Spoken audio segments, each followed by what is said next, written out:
દિશા અને આગળ એ ડોખડી આપણે કઈ રીતના રોપવાની છે એ પણ હું તમને બતાવું, પણ તમે વિડીયોમાં બનાવી રહેજો. તો આપણે એલોવેરા લાવી દીધી છે આપણા વાડામાં જતી, તો એલોવેરાની એક ડાખરી પણ અમે લાવી દીધી છે. તો આ એલોવેરા આપણે શું કામ લાગશે કે આ પેલા લીંબીની ડાખરી હોય એની અંદર આ ડોખરીની મૂળની અંદર આપણે લગાવીએ તો આપણે કઈ રીતના લગાવવાનું છે, તો આ રીતના લગાવવાનું છે.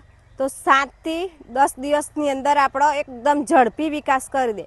તો આ રીતના આપણે 10 થી 15 મિનિટ આપણે આ ડાખરી હોય એવા એલોવેરાની અંદર આપણે નાખી મૂકવાની છે ને પછી આગળ શું કરવાનું એ પણ હું તમને બતાવું. તો એકદમ આપણે પલરી જાય ડાખરી ને અંદર રસ જતો રહે એલોવેરાનો, પછી આપણે ડાખરી કાઢવાની છે.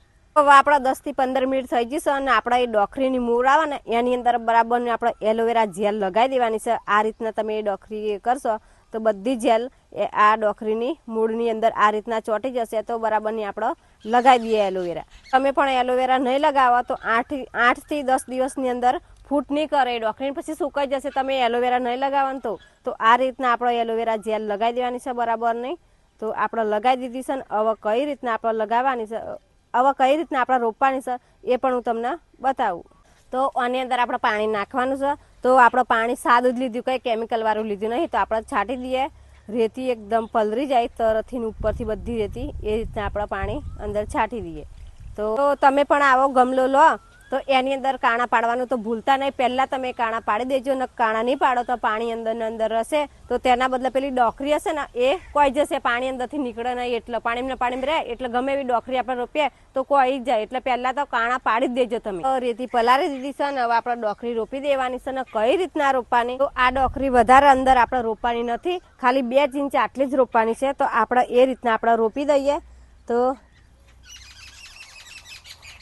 આ રીતના આપણે રોપી દીધી 2 ઇંચ જાય એટલી જ રોપી, વધારે રોપી નહીં. ને વધારે તમે રોપશો ને તો પાછું ફૂટ નહીં કરો. આપણે એક પ્લાસ્ટિકનું ડબ્બું લીધું છે ના ડબ્બું ઉપર આપણે ઢોકી દીધું.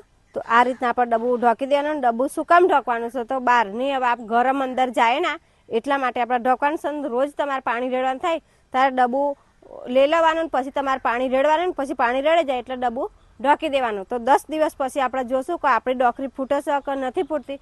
તમે પણ ડબ્બો નહીં ઢોકો તો તમારી ડોખરી ફૂટે નહીં. ને ડબ્બો તમારી જોડે ના હોય તો એક પ્લાસ્ટિકની કોથળી પણ તમારે બાંધી દેવાની ને ઢોકી દેવાની ઉપર, તો તમારી ડોખરી ફૂટી જશે. તો 10 દિવસ પછી આપણે જોશું કે આપણી ડોખરી ફૂટી છે કે નથી ફૂટી. તો પછી 10 દિવસ પછી આ જ વિડીયોમાં હું તમને બતાવે કે આપણી ડોખરી ફૂટી છે કે નથી ફૂટી. તો આપણે મૂકી દઈએ જે જગ્યાએ મૂકવાનું એ ને 10 દિવસ પછી આપણે જોશું કે ડોખરી આપણી ફૂટી છે કે નથી ફૂટી. તો આપણે મૂકી દઈએ આ જગ્યાએ.